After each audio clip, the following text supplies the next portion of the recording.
Max! Are you even playing? You're so free right now!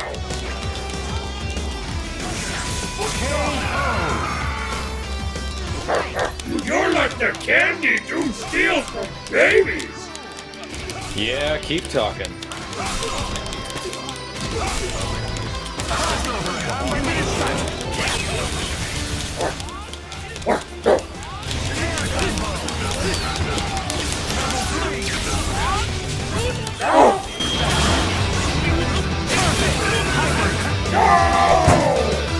Oh yeah. I'll take a margarita, Victor. Make it on the rocks.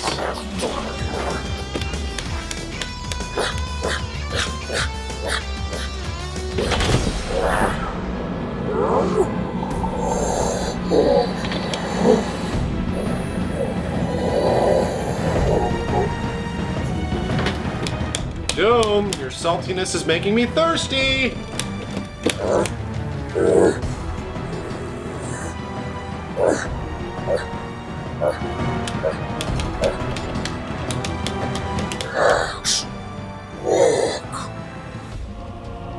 This isn't a margarita.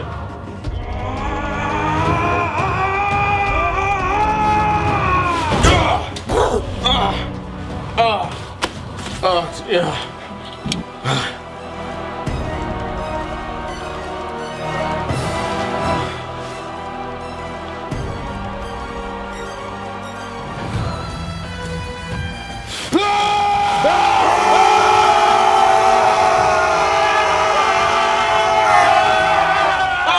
Why won't you stay dead? How did you get here? Hitchhiking, train hopping, really awkwardly painful teleports. Nothing worked out after Jill left me. Even my rap career is in shambles. What do you want with us? Well, I find myself in a very difficult situation. I have no place to stay, and you're the only friends I have. Friends? What the I know.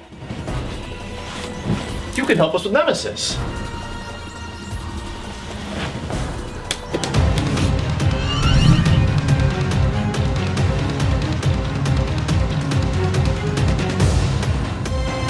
One of the greatest gaming villains makes its way into Ultimate Marvel vs. Capcom 3. Nemesis is one of the largest characters in the game next to Sentinel, but has an odd mixture of playstyles. Moving around with Nemesis proves to be challenging due to his large size, but he's given the necessary tools to make him viable as a fighter. His overall movement on the ground is very weak, considering he has one of the slowest walk speeds in the game. However, his wave dash is actually not that bad and can be used to move rather quickly. Nemesis is probably best described as a mixture of Ghost Rider and the Hulk, with multiple super armor moves and long stretching tentacle normals that allow him to control space.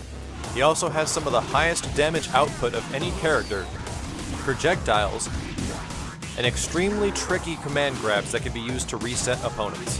One of the toughest things to learn about Nemesis is which moves can be freely used, as a lot of them come out very slow and can be unsafe. The Deadly Reach releases a tentacle from Nemesis' wrist that covers about half screen. This special can be performed on the ground with two separate versions in the air. The Deadly Reach is Nemesis' main basis for control. These moves can be special cancelled out of or hyper cancelled as well. The jumping angle the Deadly Reach is especially effective against small characters and others that are trying to play keep away. Once that Deadly Reach hits the opponent, you can cancel it into his launcher or the Clothesline Rocket. The Clothesline Rocket specials are useful for extending combos, but have no invincibility and come out very slow. The light one slams the opponent into a wall bounce, medium does the same with a horizontal rocket follow-up, and heavy does a similar motion with an angled rocket. The light one has the best application in the middle of combos as it's very easy to follow up. The rocket launcher is Nemesis' only projectile. The medium one goes straight across the screen but will easily miss on smaller characters. The jumping one angles down, and there's another that's angled upwards. Each one of these rockets does 150,000 damage on hit, but are very unsafe. The best application is to shortly jump up and do an air rocket which angles down and can also hit off the ground. The Rocket Slam has Nemesis swinging his rocket launcher in several different directions and has hyper armor. The light one will throw your opponent upward, medium a ground bounce, and heavy a wall bounce. The medium and heavy hit extremely hard and are great for extending combos, but I find the light one to be the most interesting. Since it launches into the air, it offers a great mix-up opportunity to use his Tentacle Slam command grab. The light Tentacle Slam grabs on the ground with small range. The medium has a bit more extended range but grabs up and in front of Nemesis, and the heavy grab angles right above his head. Connecting with any of these command grabs will result in a ground bounce and an easy free combo. But as I was saying before, end your combo with a light launcher slam, then let your opponent air recover right into the medium tentacle slam. For most of the cast, this means death by monster. Nemesis 3 hypers are the Bioweapon Assault, the Biohazard Rush,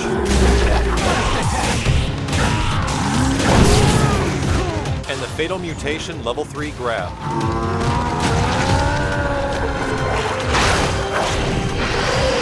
Bioweapon Assault shoots several full-screen rockets and ends with a gigantic slam. It has no invincibility, but hits off the ground, and is his best hyper to place at the end of combo strings for maximized damage. The Biohazard Rush is one of the more interesting supers in the game. It's a multi-hit rushing super that hits multiple times and ends with a huge explosion. It does a ton of damage but can be difficult to put into combos. However, this is one of the only hypers in the game with full super armor. Nemesis will still take damage while rushing, but he'll plow through absolutely anything except command grabs. The Fatal Mutation is a command grab and does 450,000 points of damage, and can also be followed up with the Bioweapon Assault. The range is fairly decent on this grab, but you can actually extend it even more. Cancel it out of a move like Crouching Fierce, and you'll see what I mean.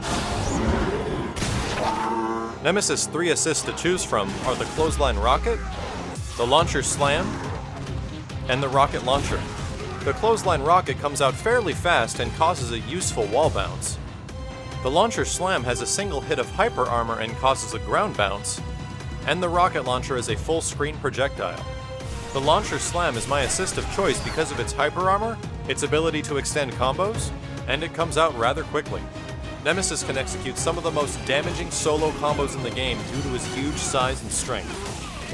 Even some of Nemesis' most basic combos can do nearly 600 to 700,000 points of damage. Integrating the Clothesline Rocket and the Launcher Slam allows for Nemesis to maximize the damage of his combos.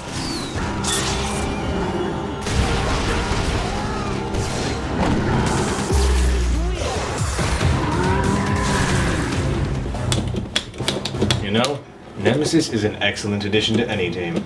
If you're, say, looking to replace your assist character, I would pick him. That's it. Agent Smith here needs to jack back into the Matrix. I want him gone. Doom, what are you talking about? He's trying to help us out. Stop being such a child. You know, there's one downside to using Nemesis, and that is that he's difficult to control. Stars. Wesker. Feed me. I'm hungry. You don't feed your pets, Wesker? That's just cruel. And you don't pay rent. What's your point? Nemesis, stop smacking me with those slathering fun noodles of yours. I just got this damn suit dry clean. I want tacos. Damn it! Give me that! This is what happens, Nemesis, when you damage my $500 sunglasses. They're Italian! Wow, and you, Mr. Caboose? You're a real winner, Wesker. Wesker, What? beating the hell out of Nemesis isn't gonna solve anything. I don't know what you're talking about. That's how I've raised him. It turned out just fine. Oh, okay. I think I've got the perfect person that can help us out. Another doctor joins the cast, and he has a PhD in trickery. I left my Sanctum Sanctorum for this? Doctor Strange is an extremely large and slow-moving character, but has select specials and tools that can make him very dangerous. His walk speed is decent, and can normal cancel his dashes, but Doctor Strange won't be doing much rushing on the ground. These tools include quick teleports, far-reaching normals, moves that cause crumple states, physical counters, and multiple projectiles. When it comes to setting traps and controlling space, Doctor Strange is the man for you. Illusion is Doctor Strange's physical counter. It only works against high or mid physical attacks and crosses the opponent over on the ground. Illusion is also the only way for Doctor Strange to teleport behind a character in the corner. The Impact Palm is one of Doctor Strange's best moves. On hit, it acts as a crumple state on the ground and causes a large amount of hit stun in the air. This move is great for extending combos, punishing the opponent, and juggling. The Daggers of Danak are Doctor Strange's go-to projectiles. The light attack summons one ring that homes on the opponent and comes out very fast, while the medium summons 3 discs, comes out slower but does more damage. Because of their tracking properties, it can be very hard to get around these moves because they all can be done in the air. The Eye of Agamotto summons a large fireball orb that hits multiple times but doesn't move. But if you hit the Eye of Agamotto with an Impact Palm, it will travel full screen. But depending on how long it travels, the damage and hit stun will decay. The Mystic Sword is a special with a few variations. The light one is a multi-hit physical attack that hits all around Doctor Strange, as this move is excellent for an anti-air. The medium Mystic Sword is a single projectile that travels horizontally across the screen, and the heavy travels upward at an angle. Both of these moves have a ton of projectile durability. The Grace of Hoggoth sets multiple glyphs that can be used to set traps. The light one summons a yellow glyph, the medium a red glyph, and the fierce one shoots a fireball that will track the glyphs on the screen. You can set up 3 of these glyphs at any given time. As the fireball travels across several of the yellow glyphs, it causes new attributes to the move, which include increased fireball durability, speed, and effect on the opponent. Going across 1 yellow glyph will cause more damage and hit stun, 2 makes it much faster and will cause even more hit stun, and 3 turns into a beam that causes a crumple state. The red glyphs don't increase the projectile's attributes at all, but they cause explosions. The more red glyphs the fireball connects with, the bigger the explosion becomes, and it can hit off the ground. They're also excellent for redirecting the fireball and setting up traps with multiple glyphs. Teleporting behind these fireballs can be very tricky because they all track the opponent.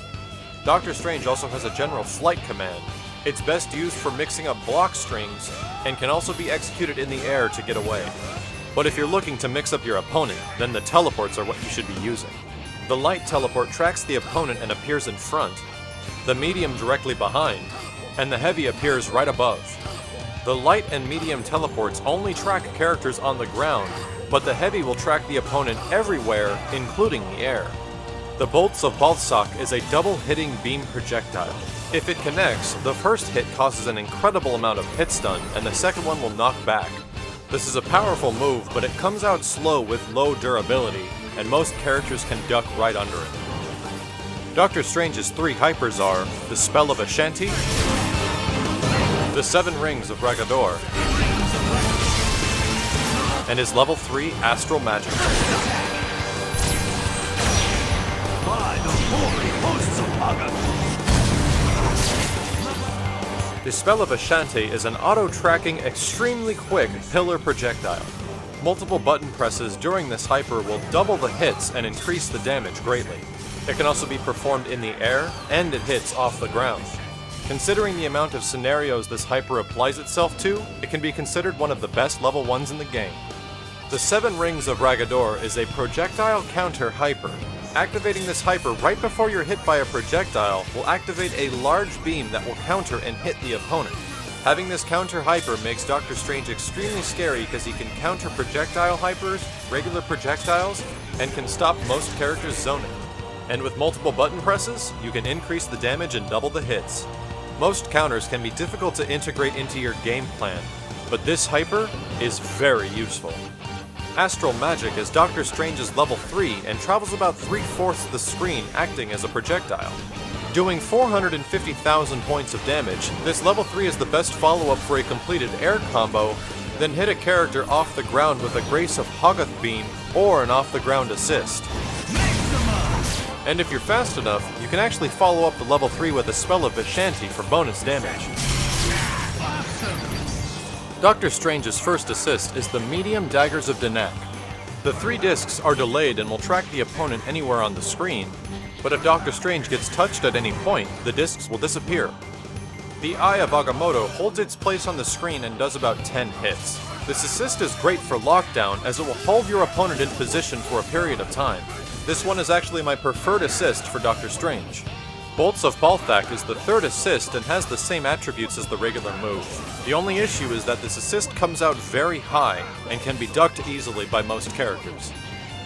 Comboing with Doctor Strange has a wide variety and can be very easy, but some of his more lengthy setups can do extremely high damage. Here's a simple bread and butter using a Grace of Hoggoth to act as an off the ground to relaunch.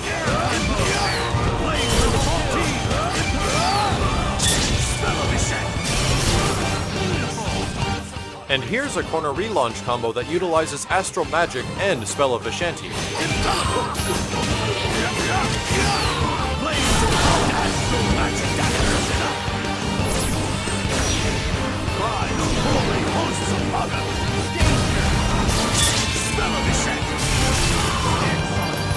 I am the Sorcerer Supreme, after all.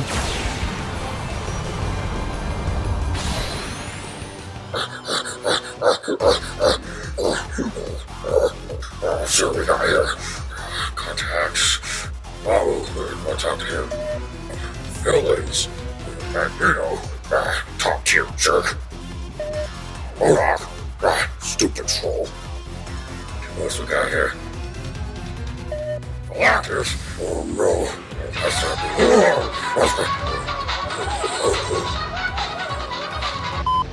Deliver Nemesis complete and eradicate the Arline warriors, otherwise no deal. Oh no.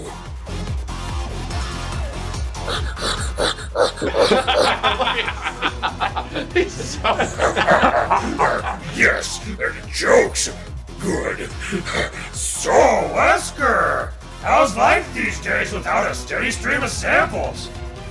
Oh, Victor, I've been clean for weeks.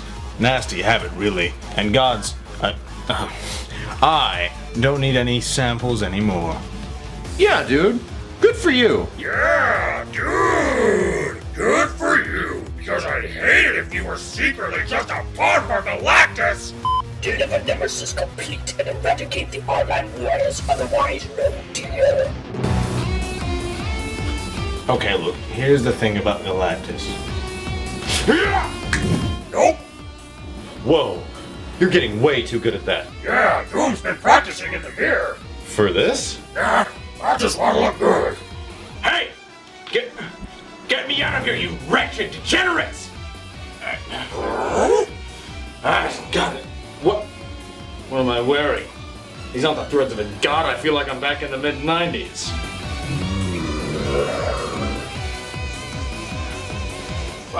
What do you want?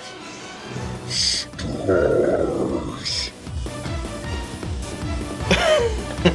Oh, you see, the thing about stars is... No!